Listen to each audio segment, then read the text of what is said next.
Coucou les gars, alors aujourd'hui on s'apprête à attaquer une vidéo qui va parler de sujets qui sont pas glamour, qui sont pas sexy et encore une fois, bon je vais pas faire des trigger warnings à rallonge, mais bon on va parler de sujets qui sont difficiles donc si voilà, je vais pas parler beaucoup de tout ce qui est pensée suicidaire etc, mais voilà, au cas où il y a des personnes qui sont extrêmement sensibles à ce genre de sujet, pardon, là je commence déjà à bégayer, c'est à dire je suis pas à l'aise.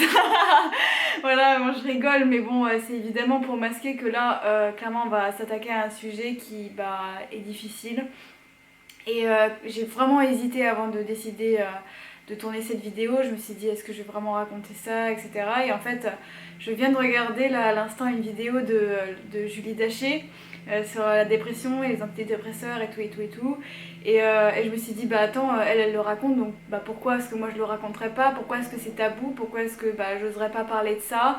Et je suis pas non plus obligée de dévoiler des détails croustillants sur ma vie privée qui vont me porter préjudice, mais juste de parler d'un problème de santé mentale qui peut arriver littéralement à tout le monde. Et je veux dire, au bout d'un moment, pourquoi est-ce qu'on n'en parlerait pas?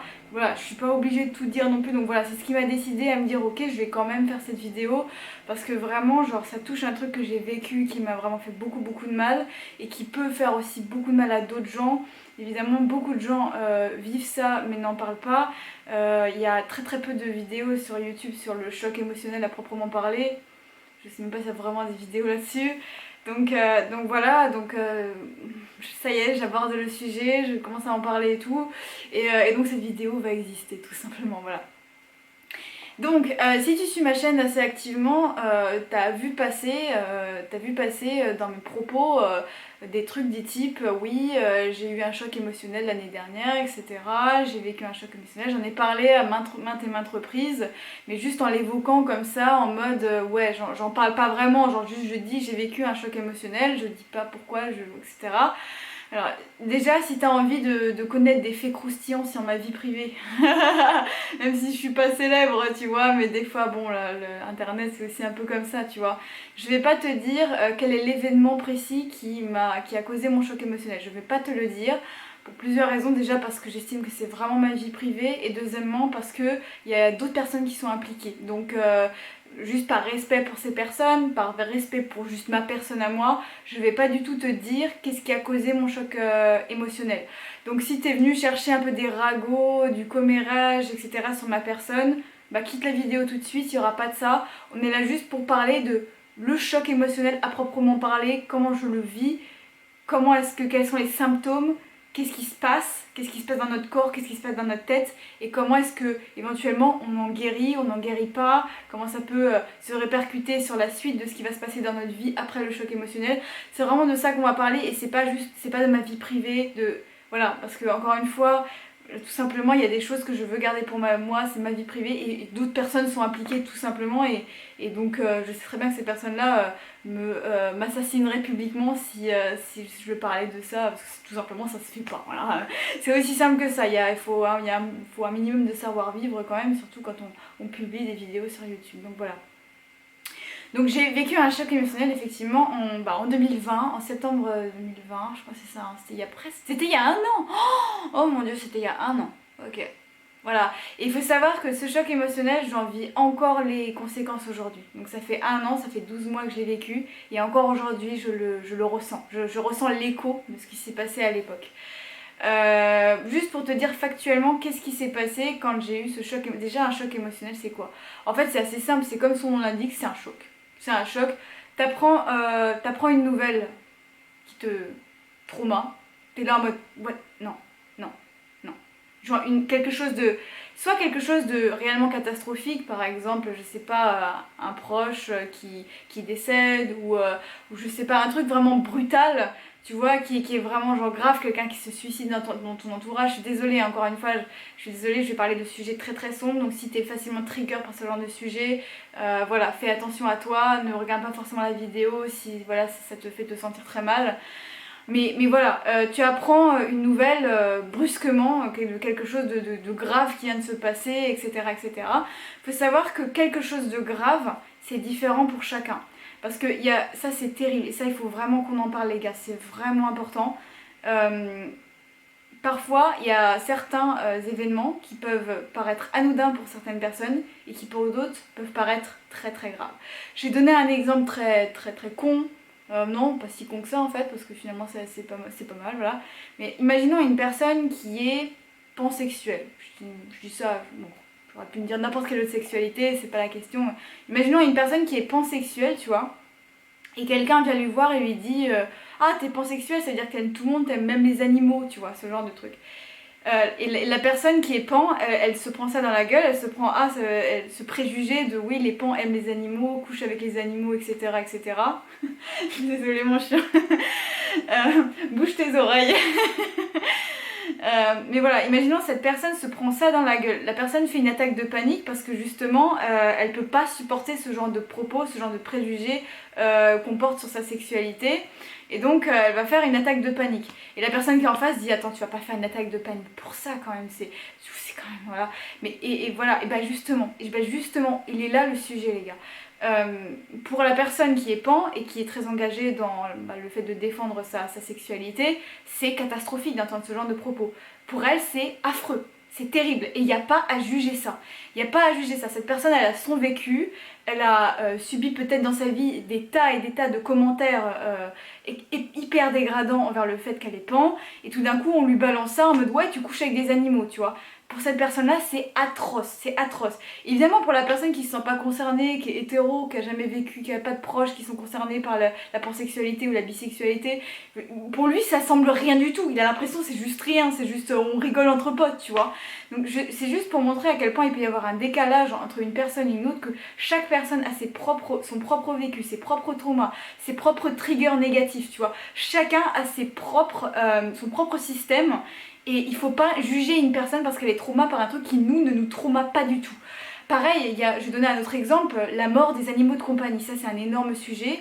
Il y a des gens qui parfois sont très attachés à leur animal, et c'est très fréquent quand on a des animaux de s'y attacher énormément. Et voilà, tout d'un coup, leur chien ou leur chat meurt, et donc ils sont dévastés, ils tombent en dépression et tout et tout et tout. Et là, il y a tous les petits intelligents, là, les gens qui se trouvent intelligents et qui disent oui, c'est pas un humain, comment tu peux, t'en fais trop, j'hallucine, c'est juste un chat, c'est juste un chien, comment tu peux en faire autant? Bah non, en fait, les gars, non. Cette personne-là, souvent en plus, c'est des gens qui n'aiment pas les animaux, qui n'ont jamais eu d'animaux de leur vie, qui disent ça, donc tu vois. Mais juste non, les gars, ça c'est vraiment la pire chose à dire à une personne qui tombe en dépression ou qui fait un choc émotionnel. Tout simplement parce que vous avez pas vécu leur vie, vous n'avez pas vécu leur attachement aux animaux, vous n'avez pas vécu tout simplement leur vie, je ne sais pas comment le dire autrement. Il faut jamais juger une personne pour les raisons de sa dépression ou de son choc émotionnel, de ses traumas.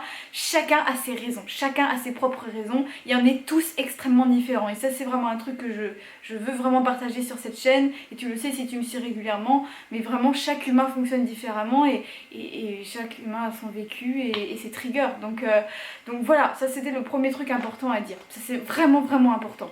Maintenant, par rapport au choc émotionnel à proprement parler, donc une sidération, tu apprends quelque chose où tu es victime de certains propos, ou juste il se passe quelque chose qui vraiment pour toi est extrêmement choquant. Genre c'est oh mon dieu, c'est vraiment le pire choc que tu puisses te prendre dans la gueule par rapport à toi, tes valeurs, par rapport à ce qui se passe dans ta vie, par rapport à ta sensibilité, par rapport aux gens que tu aimes. Juste il t'arrive le pire, tu vois, il t'arrive le pire. Ou pas forcément le pire, mais en tout cas quelque chose qui pour toi c'est la dévastation, tu vois. Et bon, je vais donner un exemple comme ça, par exemple, je sais pas, un de tes parents meurt, voilà. Un de tes parents meurt et dans un accident de voiture. Mais ça pourrait être beaucoup moins grave que ça, on peut vivre des chocs émotionnels pour des choses qui sont beaucoup plus, je sais pas, plus anodines, tu vois. Et typiquement, je donnais l'exemple je sais pas, se faire harceler dans la rue, ou ça peut être n'importe quoi, tu vois. Et voilà, alors, j'ai très peur de dire une connerie, de tordre mes propos, et du coup j'ai un peu du mal à être fluide dans cette vidéo, mais bon, je vais essayer de garder un peu le fil.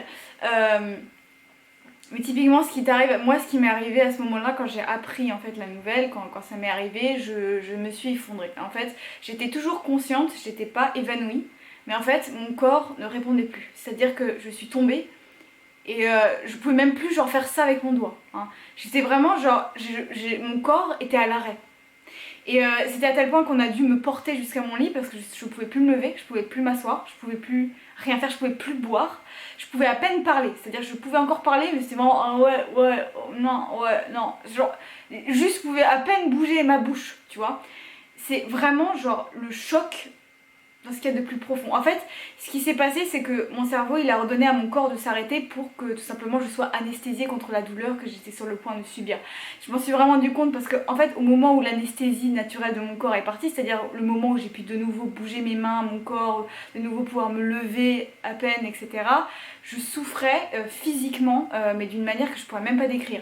Des nausées, le tournis, une envie de vomir assez intense. De la fièvre, hein. J'avais vraiment énormément de fièvre, des maux de tête, l'estomac complètement bloqué, une incapacité à boire aussi, j'arrivais même plus à boire de l'eau les gars, j'arrivais même plus à boire de l'eau. Je me souviens, ma mère elle a essayé de me faire boire de l'eau, je ne pouvais même pas déglutir, je pouvais même plus avaler. C'est vraiment genre mon corps en fait ne répondait plus. Et au moment où il commençait à répondre, j'ai commencé à sentir tout ce qui se passait à l'intérieur de mon corps duquel j'avais pas forcément conscience juste après le choc à proprement parler. Vraiment là j'ai senti que physiquement j'avais peur de mourir. Les gars, vraiment en fait j'avais presque peur de mourir parce que je me suis dit c'est pas j'avais de la fièvre, j'avais de la nausée. J'étais vraiment dans un état physique que je peux même pas décrire, tu vois. Et j'étais en mode mais je vais crever en fait parce que parfois si j'avais du mal à respirer, j'avais une sensation d'étouffement comme ça que voilà, les gens qui font souvent des attaques de panique peut-être connaissent ça, peut-être c'est familier pour eux, mais voilà, des fois t'as peur de mourir parce que juste t'arrives plus à respirer correctement, juste ton corps est mort en fait, et juste dans un état de désolation très intense. Et voilà, c'est vraiment la pire chose que j'ai vécue de ma vie, je crois. Vraiment, j'ai jamais vécu une telle souffrance à la fois physique et mentale, parce qu'évidemment, mentalement, voilà, le reflet de ce qui se passe physiquement chez moi, tu vois, c'est mentalement et physiquement, j'étais complètement à l'arrêt. Et en fait, c'est marrant parce que du coup, tu te dis, bah oui, du coup, t'es resté au lit pendant 4-5 jours. Et ben, pas du tout, c'est pas du tout ce qui s'est passé. Le lendemain, j'ai décidé de me relever immédiatement. Dès que j'ai pu de nouveau marcher, je me suis dit, ok, je vais aller voir un pote, je vais aller lui parler, je vais aller à mon cours de chant, je vais sortir de chez moi, je vais voir plein de gens, je vais faire plein d'activités. Mon réflexe, ça a été ça parce que j'avais tellement souffert au moment du choc qu'il fallait absolument que je m'échappe de ça. Et je pouvais pas rester dans une souffrance telle, c'était impossible. Donc, il fallait que voilà, j'ai utilisé toutes mes forces, j'ai tout fait, j'arrivais à peine à manger, mais je me suis dit, ok, Balek, il faut que je sorte de cette situation le plus vite possible parce que c'est juste atroce. Et du coup, j'ai très vite foncé voir mes amis, voilà, continuer à aller à mes cours de chant, etc., etc. Et en fait, ce qui s'est passé, évidemment, vous le devinez peut-être, hein, si vous avez déjà vécu ça, mais c'est le déni, évidemment. Parce qu'au bout d'un moment, le cerveau, il a un choc qui est tel que, en fait, c'est même pas juste moi, c'est même juste la chimie de mon cerveau était dans le déni. Parce qu'en fait, moi j'ai appris ça plus tard, mais apparemment, quand tu vis un choc qui est tellement puissant, genre un choc énorme, bah, ton cerveau, il produit des hormones, en fait, qui te font croire que tu vas bien, alors qu'en fait, tu vas pas bien. Et c'est vraiment, genre, cette sensation de... mais au fait, au fond de toi, tu sais qu'il y a un problème, tu vois. Et les gens, mon entourage, et ça les gens de mon entourage pourront le certifier, le premier mois après mon choc émotionnel, j'avais l'air, en tout cas, d'aller super bien. J'étais ultra rigolarde, j'allais faire plein d'activités, j'étais en mode ouais, trop cool, machin, je rigolais super fort, j'étais très bavarde comme à mon habitude. Et du coup, les gens se sont dit ouais, c'est cool, mes anges, elles s'en est remis super vite, c'est une femme forte, etc. Voilà, c'est quelqu'un de vraiment courageux, blablabla, elle sait surmonter les difficultés. Et c'est aussi l'idée que je voulais renvoyer aux autres, je voulais pas avoir l'air d'une loseuse. Et du coup, bah, je faisais tout pour avoir l'air d'une winneuse, c'est-à-dire en mode ouais, moi je surmonte la situation, je continue à vivre, machin. Mais j'étais dans un déni profond, et c'est un déni qui était essentiel parce que je souffrais tellement que si j'avais pas eu ce déni, je pense que j'aurais énormément souffert. J'aurais vraiment juste pas supporté la charge mentale, l'atrocité en fait de ce que j'étais en train de subir émotionnellement. J'avais besoin de ce déni pour juste passer un mois comme ça, juste voilà, pour que mon cerveau arrive à intégrer cette nouvelle situation, mon cerveau, voilà. Mais évidemment, ce qui devait arriver arriva, le déni, au bout d'un moment, il part. Et c'était très impressionnant le moment où il est parti parce que c'est arrivé vraiment du jour au lendemain. Et moi, je pensais pas que ça allait m'arriver, j'ignorais tout, je savais pas que ça allait arriver. Moi, je pensais que j'étais guérie, hein, parce que par définition, j'étais dans le déni, donc je pensais que ça y est, j'étais passée au-dessus, machin, c'est bon, il n'y a pas de souci, tu vois. Et à un moment, j'étais en train de faire je sais pas quoi dans ma chambre, et tout d'un coup, j'ai une grosse nausée qui me prend, mais subitement, genre, Genre tout d'un coup j'ai envie de vomir. Alors non seulement j'avais envie de vomir subitement, mais aussi j'arrivais plus à marcher correctement. Je commençais à trébucher, à plus avoir le contrôle de mon corps. J'étais obligée de m'accrocher au mur pour surtout pas m'effondrer, etc., etc. Ça m'a fait très très peur. J'ai vraiment eu peur, j'avais l'impression que je perdais le contrôle de mon corps. Parce que généralement, quand on vit la vie de tous les jours, on a le contrôle sur notre corps. Ouais, moi je peux lever mon pied, je peux lever mon genou. Voilà, tu vois, là j'ai le contrôle de mon corps. Mais littéralement, quand tu arrives dans ces situations-là, tu perds le contrôle. T'arrives plus à tenir debout correctement. T'as l'impression que tu perds tout, tu deviens fou. C'est terrible. Et ça c'est pareil, hein, c'est très symptomatique aussi des attaques de panique, des crises d'angoisse. Voilà, pour ceux qui vivent ça, vous comprenez peut-être mieux que les autres. Mais voilà, mais c'est vraiment atroce. Voilà. Et c'est à ce moment-là que j'ai découvert qu'en fait j'étais misérable à l'intérieur, que je donnais l'impression aux gens que j'étais heureuse, je me donnais à moi l'impression que j'étais heureuse, mais en réalité j'étais au fond du trou. J'étais au fond du trou, j'étais misérable au fond, je me sentais vraiment pas bien. Et à partir de là, la descente aux enfers a commencé. Voilà, la descente aux enfers a commencé, c'est-à-dire qu'au début, je faisais 2-3 attaques de panique de temps en temps par rapport à la situation, par rapport aux souvenirs qui revenaient, etc., par rapport au jour où c'est arrivé. Et progressivement, ça a duré quelques mois comme ça, progressivement, j'en suis arrivée à un stade où je faisais une attaque de panique violente tous les 2 jours. Donc c'est-à-dire que je faisais, souvent c'est arrivé le soir, grosse attaque de panique le soir, souffrance épouvantable, j'ai déjà fait une vidéo sur les attaques de panique, donc bon voilà, mais souffrance épouvantable, impression de perdre le contrôle, changement de personnalité aussi, parce que quand on est au milieu d'une période d'angoisse, enfin d'une session d'angoisse finalement dans notre cerveau, bah, littéralement notre personnalité change, on n'est plus la même personne, on pense plus la même chose, on éprouve parfois de la haine envers d'autres gens, c'est terrible, c'est vraiment genre terrible, littéralement mes pensées, c'était pas des pensées normales, enfin c'était pas les pensées que j'avais l'habitude de vivre.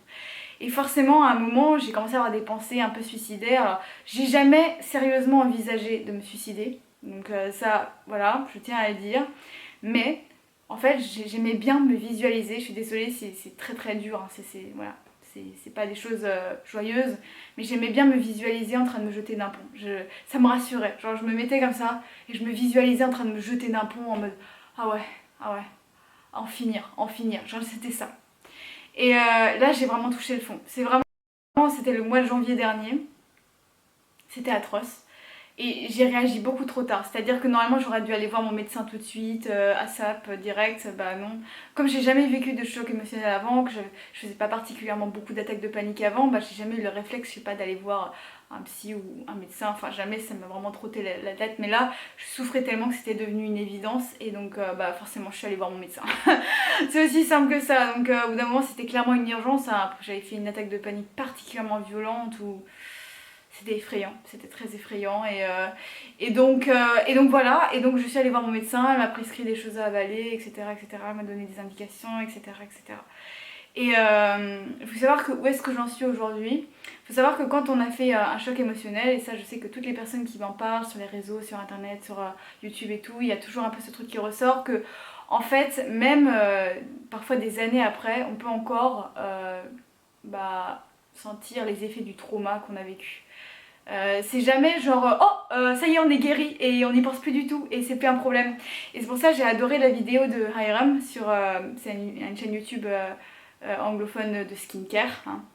Et à un moment il a fait une vidéo sur sa dépression il me semble, qui était vraiment super, et il avait je crois des troubles alimentaires, je sais plus, je veux pas dire de conneries parce que je veux pas insulter ce youtubeur qui est formidable. Ça fait longtemps que j'ai vu la vidéo, donc voilà.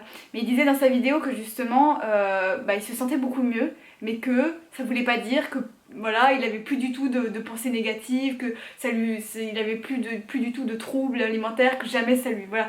Non, il y a toujours un moment, même quand tu vas beaucoup mieux, il y a toujours des moments où tu vas refaire une crise, il y a toujours des moments où ça va, tu vas y repenser, tu vas faire des cauchemars la nuit, tu vas revivre ce que tu as vécu dans ta tête, et voilà. Et ça c'est ce qui est terrible avec les maladies mentales, c'est que ça peut vraiment beaucoup persister, ça peut beaucoup rester dans le temps, contrairement aux maladies physiques où par exemple, je sais pas, disons une grippe, tu vois, une petite grippe, tu chopes la grippe et puis une fois que t'es guéri, tu vois, c'est bon quoi, tu vois. Mais les maladies mentales c'est pas comme ça, genre ça peut rester, mais même encore des années après tu peux avoir des reviviscences, des choses qui remontent, donc faut surtout pas culpabiliser, il faut être extrêmement patient, il faut vraiment accepter en fait la situation, parce que c'est vraiment extrêmement important, et c'est pour ça que je fais cette vidéo, c'est parce que voilà, tout ça j'aurais adoré l'entendre à l'époque. Moi j'aurais voulu avoir ce genre de vidéo à regarder à l'époque vraiment parce que c'est vraiment vraiment vraiment important. Donc voilà, quel conseil qu'est-ce qui m'a le plus aidé parce qu'aujourd'hui je me sens vraiment bien. Je dis pas, encore une fois c'est comme ARM, tu vois, je dis pas que je fais plus du tout d'attaque de panique, que plus jamais je pense à mon trauma. Non, c'est pas ça. Voilà, parfois la nuit je fais des cauchemars et j'y repense. Parfois le matin je me réveille et je me sens pas bien, j'ai besoin de prendre des médicaments parce que juste je me sens pas bien. Ça m'arrive toujours. Mais sinon de manière globale, je suis vraiment, et surtout grâce à cette chaîne YouTube aussi beaucoup, je me sens vraiment extrêmement heureuse et très motivée dans la vie. Et je l'avais perdue pendant quelques mois après mon choc émotionnel. Et du coup je me rends compte à quel point c'est précieux de se sentir bien. Que ça va pas de soi. Et ça m'a vraiment donné une leçon dans la vie cette affaire. Et voilà, quels sont la partie conseil, tu vois, qu'est-ce qui moi m'a vraiment aidé. Donc le premier truc qui m'a le plus aidé, de très loin, ça a été de de trouver un job. Faut savoir que moi de base je voulais me prendre un job juste pour financièrement, tu vois, pour me faire un peu d'argent pendant que je fais mes études au conservatoire, etc. J'avais besoin d'un petit job. Donc voilà, je me suis pris un petit job par rapport à ma situation financière. J'avais pas fait ça pour guérir. Mais en fait ça a été déterminant pour ma guérison, pour le fait de justement sortir de cette situation. Parce que déjà j'ai un job qui est dans la restauration, donc c'est un job où on est beaucoup au contact d'autres personnes, où bah, on est amené à beaucoup bouger, etc. Et beaucoup bouger et voir des gens, c'est vraiment un truc extrêmement, extrêmement thérapeutique. Et il y a aussi ce truc de voilà, tu commences un nouveau boulot, donc tu dois apprendre plein de choses, donc tu es très stimulé mentalement, etc. etc. Et c'est très symbolique parce que le jour où j'ai été recrutée, donc c'était le même jour où j'ai passé mon entretien d'embauche, c'était mon tout premier entretien d'embauche et je me souviens c'était un matin à 9h et quand je me suis levée à 7h du matin, j'ai fait une crise d'angoisse juste avant. Et non pas par rapport à l'entretien d'embauche, mais par rapport à mon choc émotionnel. Parce que j'y ai repensé, j'ai eu des reviviscences, j'ai eu des cauchemars par rapport à ça. Et du coup, j'ai fait une attaque de panique voilà, le matin. Et je me suis dit, mon Dieu, mais je peux pas aller à mon entretien d'embauche dans cet état, c'est pas possible en fait. Et j'ai pris mon courage à deux mains, j'ai tout rassemblé, toute l'énergie qui me restait. Je me suis dit, ok, j'y vais, tu vois. Genre vraiment, et c'était difficile, hein. C'était vraiment un des trucs les plus durs que j'ai eu à faire dans ma vie, de me lever, de me dire, j'y vais quand même, tu vois. Et je me pointe à mon entretien d'embauche, je suis embauchée sur le champ et je commence à travailler 2-3 jours après et ça m'a vraiment, en fait ça m'a sorti de mes problèmes. C'est-à-dire que quand j'étais dans mon job, j'étais obligée de penser à ça parce que sinon juste je faisais tomber mes outils et tout et je pouvais pas, voilà, j'étais obligée de penser à autre chose que mon trauma. Et ça c'était vraiment une révélation pour moi et c'est pour ça que j'ai toujours ce job aujourd'hui. De base je voulais faire ce job pendant 2-3-4 mois, tu vois, grand maximum et après je faisais autre chose, tu vois. Mais au final je suis toujours dans ce job. Donc voilà, c'est vraiment si je devais donner un conseil, évidemment je parle pas du fait que j'ai démarré cette chaîne YouTube, que j'ai plein de projets en chant, etc. C'est vraiment ce truc d'avoir des projets et d'avancer dans la vie malgré tout, tu vois. De vraiment se dire ok c'est pénible, mais je vais le faire parce que j'ai envie de sortir de cette situation, tu vois. Et voilà. Voilà, c'est tout ce que j'ai à dire dans cette vidéo. Ça dure déjà longtemps, donc j'ai pas non plus envie que ça dure une éternité. J'ai envie que ça reste assez simple et qu'on garde vraiment l'essentiel. Et je pense que l'essentiel il est dit, que c'est ça qu'il fallait retenir par rapport au choc émotionnel. Donc voilà. En tout cas voilà, même si j'ai le sourire aujourd'hui quand j'en parle, il faut savoir que ça a été vraiment terrible pour moi à l'époque, enfin, et encore aujourd'hui parfois je revis ce qui s'est passé, j'ai des flashbacks.